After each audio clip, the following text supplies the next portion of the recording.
할렐루야. 오늘도 주의 은혜가 나와 여러분에게 충만하기를 축복합니다. 청년 시절에 창세기부터 요한계시록까지 읽어가는 과정에 출애굽기 7장 10절에 모세와 아론이 바로에게 가서 여호와께서 명령하신 대로 우리 이스라엘 백성을 풀어달라 그렇게 말하면서 지팡이를 던지니까 지팡이가 뱀으로 변화되었어요. 이 기적을 보고, 이 표적을 보고 빨리 노비 데리고 가라, 그럴 줄 알았는데 11절에 보니까 바로도 애굽의 현인들과 마술사들을 불렀습니다. 그리고 이들이 지금 지팡이를 던져 뱀이 됐는데 너희들도 지팡이 한번 던져봐라. 그래서 이제 지팡이를 던졌어요. 던졌더니 12절에 보니까 각 사람이 지팡이를 다 던졌는데 그 지팡이 모두 다 뱀으로 변한 겁니다. 이 성경을 읽으면서 짜증이 난 거예요. 하나님, 바로에게 모세를 보내서 지팡이가 뱀이 되는 이런 표적이 일어났으니까 거기만 딱 일어나야지. 아니, 애굽의 각 술사들이 지팡이 다 던졌는데 하나도 예외 없이 어떻게 뱀으로 변할 수 있습니까? 이렇게 이제 생각이 드는 거예요. 그래서 성경 읽다가 상당히 짜증이 난 부분이 이 부분이었어요. 여러분은 전혀 그런 경험이 없으시지요? 네. 그리고 우리 어렸을 때 박태선이라고 하는 전도관, 엄청나게 많은 사람들이 공설운동장에서 집회를 하면은 은혜도 받고 많은 신유도 경험을 했어요. 그래서 많은 사람들이 논 팔고 밥 팔고 그분을 따라서 이제 가서 신앙촌을 형성을 했고 거기서 이제 그 제품을 만들어서 이렇게 팔고 지냈어요. 그런데 어마어마한 수가 그 기적과 표적에 보면서 이분이 진짜다. 우리 교회는 이런 이적과 표적이 없는데 이 박태선 장로 이렇게 역사가 나타나니까 여가 진짜다 그래가지고 많은 사람들이 이제 그를 추종하게 되었어요. 그런데 우리가 기사와 표적을 행하면은 많은 사람들이 이분이 진짜다 너무 쉽게 넘어가요. 이제 그 원인이 어디가 있느냐면은 우리가 성경을 너무 보고 싶은 것만 보고 안 보고 싶은 것은 안 봐서 어떤 패러다임에 성도들이 갇혀 있느냐면 교회 밖에서는 이적과 표적 없어. 오직 예수 이름만으로 이적과 표적이 나타나지 무슨 다른 종교의 이적이 있고 무슨 이단의 이적이 있느냐? 없어. 이런 패러다임에 갇혀버리는 거예요. 갇혀버립니다. 요한계시록 오늘 13장에서 놀라운 사실을 우리에게 계시해 주고 싶은 그 계시가 뭐냐면은 4절을 보세요. 4절을 보면 용이 짐승에게 권세를 주므로, 여기서 짐승은 바다에서 나온 짐승이에요. 여기서 용은 계시록 12장에 나온 옛 뱀이요 마귀입니다. 이게 마귀가 바다에서 나온 짐승 누구죠? 적그리스도에게 권세를 주는 겁니다. 권세를 줍니다. 11절과 12절에 보면 땅에서 또 다른 짐승이 나오잖아요. 이 짐승이 거짓 선지자예요. 자, 먼저 나온 짐승의 모든 권세, 그러니까 적그리스도의 모든 권세를 땅에서 나온 거짓 선지자에게 또 줘요. 또 줍니다. 그래서 13절에 적그리스도도 거짓 선지자도 큰 이적을 행하더라는 거예요. 큰 이적을 행하더라. 하나님의 종들만 이적을 행하는 게 아니에요. 용이 적그리스도에게 권세를 주죠. 또 거짓 선지자에게 권세를 주죠. 그들이 큰 이적을 행하는데 불이 하늘로부터 땅에 내려오기도 해요. 희한한 이적들을 행합니다. 예.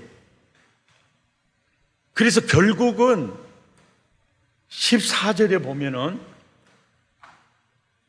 짐승 앞에서 받은 바 이적을 행하는 목적이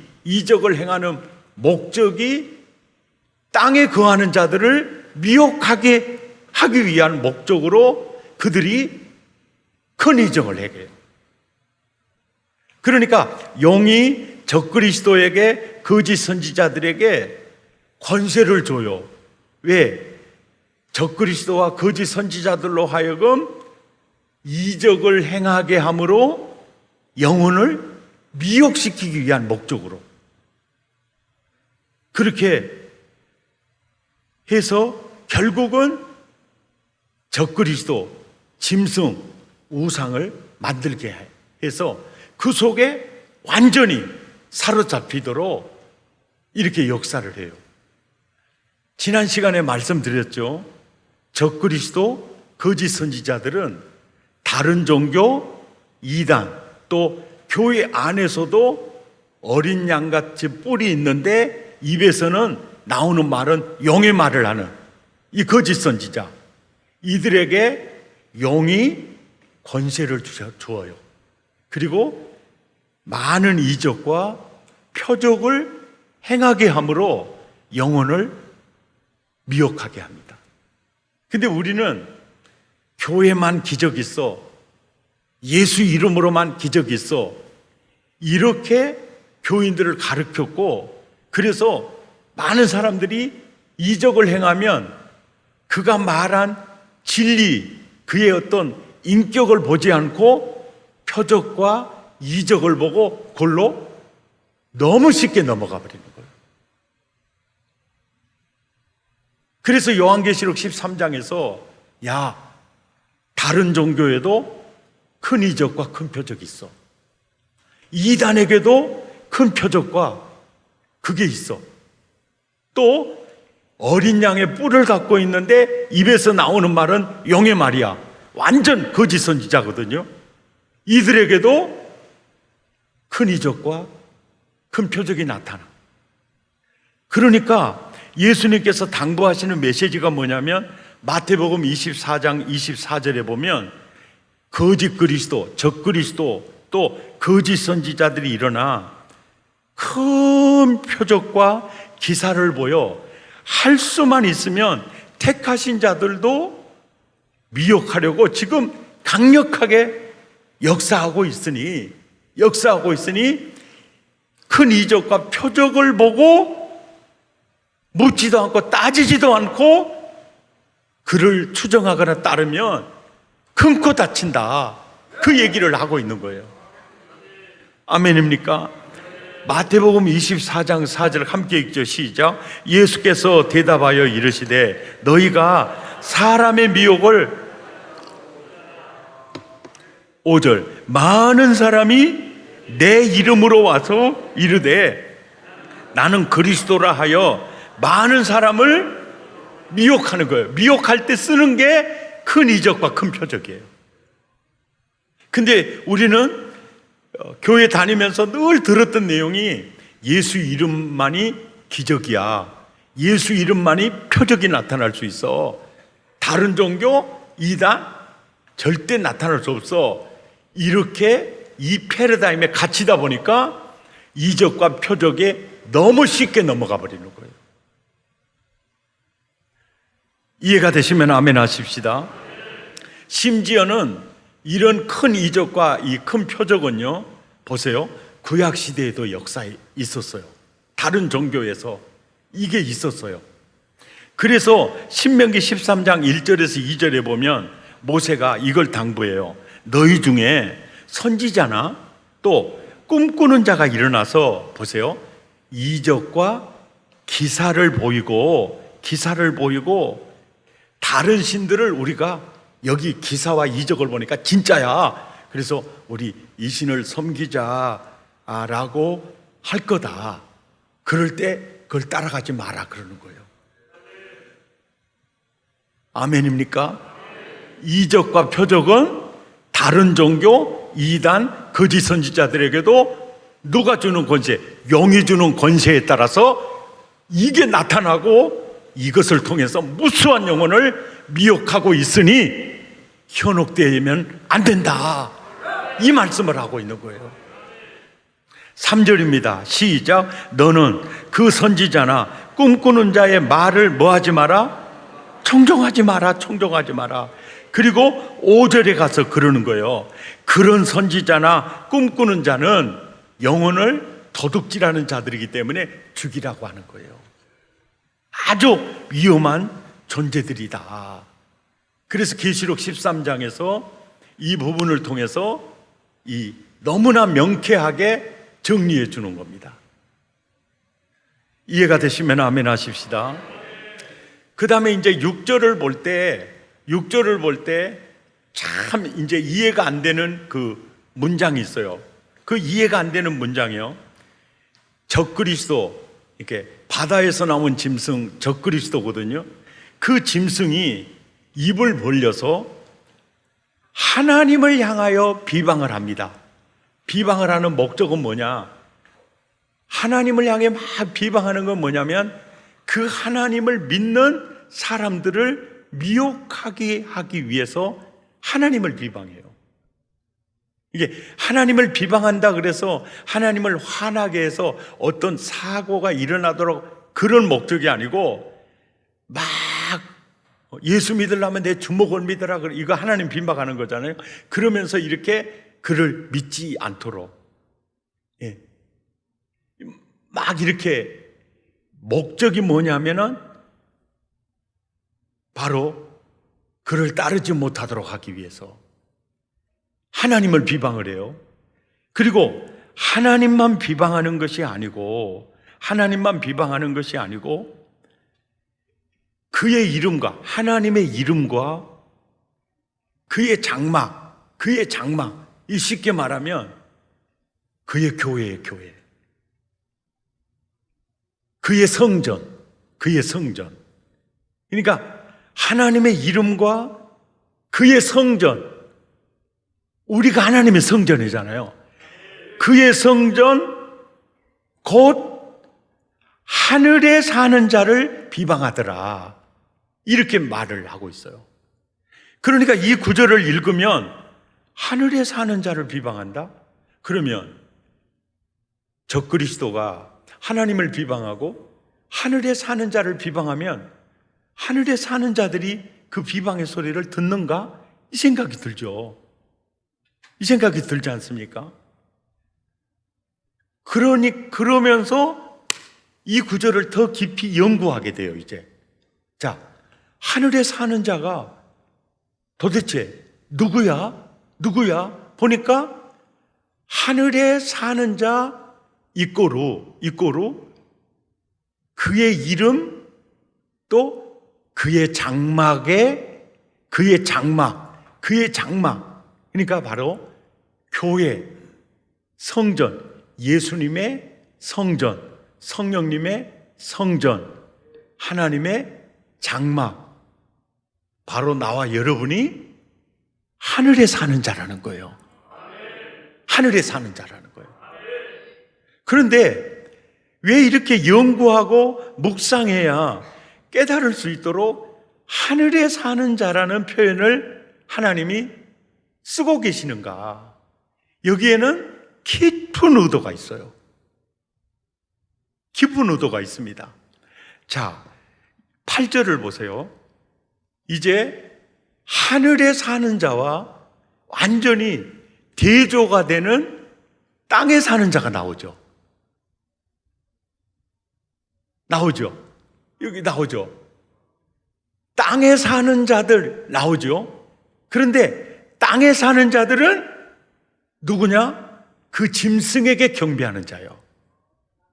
또 땅에 사는 자는 누굽니까? 바로 생명책에 이름이 기록되지 못한 자요.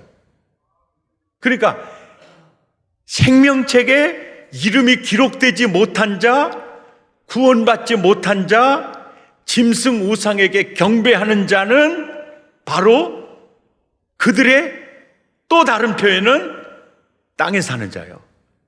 그러면 생명책에 이름이 기록된 자고 짐승의 우상에게 경배하지 않는 하나님의 장막, 하나님의 성전, 바로 그들은 어디에 사는 자입니까? 하늘에 사는 자라는 거예요. 그런데 지금 이 요한계시록을 받아서 보는, 편지를 받아서 보는 초대교회 그 교인들은 로마 황제로부터 엄청난 박해를 받고 있어요. 그리고 그들은 길드 조직에 들어가지 않고 로마 황제를 숭배하지 않으면은 그들은 이렇게 매매 행위도 할 수 없어서 굉장히 가난 속에서 살고 있어요. 그리고 어떤 이들은 짐승 우상에게, 로마 황제에게 숭배하지 않는다는 것 때문에 콜로세움에서 짐승의 밥이 되어 순교를 당하기도 해요. 그런 처지에 있는 그리스도인들에게 어떤 메시지를 강력하게 주고 싶었느냐면은, 너희는 로마 황제 짐승으로부터 심한 박해를 받고 너무나 어려운 처지에 있지만 너의 정체, 너의 사실, 이건 놓치면 안 된다. 너는 땅에 사는 자가 아니고 너는 하늘에 사는 자다. 하늘에 사는 자다. 아멘입니까? 짐승 우상에게 경배하지 않는 것 때문에, 짐승의 표를 받지 않는 것 때문에 너무나 박해를 받고 시달리고 있지만, 성도여, 주의 장막에 거하는 자여, 너는 땅에 사는 자가 아니다, 하늘에 사는 자다. 아멘입니까? 이것을 인식시켜주고 싶은 거예요. 그래서 하늘에 사는 자, 땅에 사는 자, 이 표현을 통해서 보여주는 겁니다. 이해가 되시면 아멘 하십시다. 오늘을 사는 그리스도인들은 이것을 명확하게 해야 돼요. 알고 있어야 돼요. 그의 이름이 생명책에 기록된 자, 주님의 성전으로 일컬음을 받은 자, 또 짐승 우상에게 경배하지 않는 자, 이 자는 땅에 발을 딛고 살지만 이 사람은 하늘에 사는 자다. 아멘입니까? 하늘에 사는 자다. 그리고 황제의 권력을 가지고 우리를 괴롭히는 황제라도 그는 땅에 사는 자다. 신분적 측면에서 하늘에 사는 자와 땅에 사는 자는 그야말로 하늘과 땅 차이다. 이것을 성도들에게 인식시켜주고 싶은 거예요. 그래서 빌립보서 3장 20절에 우리의 시민권은 어디에 있다는 거죠? 하늘에 있다. 하늘에 있다. 요한복음 15장 19절 시작. 너희가 세상에 속하였으면 세상이 자기의 것을 사랑할 것이나 너희는 세상에 속한 자가 아니요 도리어 내가 너희를 세상에서 택하였기 때문에 세상이 너희를 미워하느니라. 할렐루야, 할렐루야. 여기에서 조금 더 이제 우리를 하늘로 끌어올리기 위해서 예수님이 어떤 일을 행하셨는가, 어떤 일을 행하셨는가. 빌립보서 2장 6절에 보면 예수님은요, 근본 하나님의 본체예요. 하나님의 본체이시고 하나님과 동등된 본체입니다. 그런데 그것을 비우셨어요. 7절에 오히려 자기를 비워 종의 형체, 사람들과 같이 육신을 입고 내려오셨어요. 내려오셔서 8절에 사람의 모양으로 나타나사 자기를 낮추시고 죽기까지 복종하셨는데, 낮추셨는데 어디까지 내려가냐면 십자가에 죽는 자리까지 내려가요. 죽는 자리까지 내려가요. 왜 예수님이 이렇게 낮아지고 십자가에까지 내려가셨느냐? 목적이 있어요. 그 목적이 뭐냐면 에베소서 2장 1절에 보면 우리가 예수님 만나기 전에, 우리가 구원받기 전에요, 나의 신분은요 허물과 죄로 죽었던 존재예요. 그리고 2절에 보면 공중의 권세자인 마귀의 억류된 노비였어요. 3절에 보면 그래서 본질상 진노의 자녀였어요. 이런 나를 하늘에까지 끌어 올라가기 위해서 예수님은 바로 십자가에까지 내려가셨어요. 그래서 4절에 국률에 풍성하신 하나님이 우리를 사랑하신 그 큰 사랑을 인하여 허물로 죽은 우리를 어디에서? 십자가에서 그리스도와 함께 십자가에서 나를 살렸어요. 그리고 나를 일으키셨어요.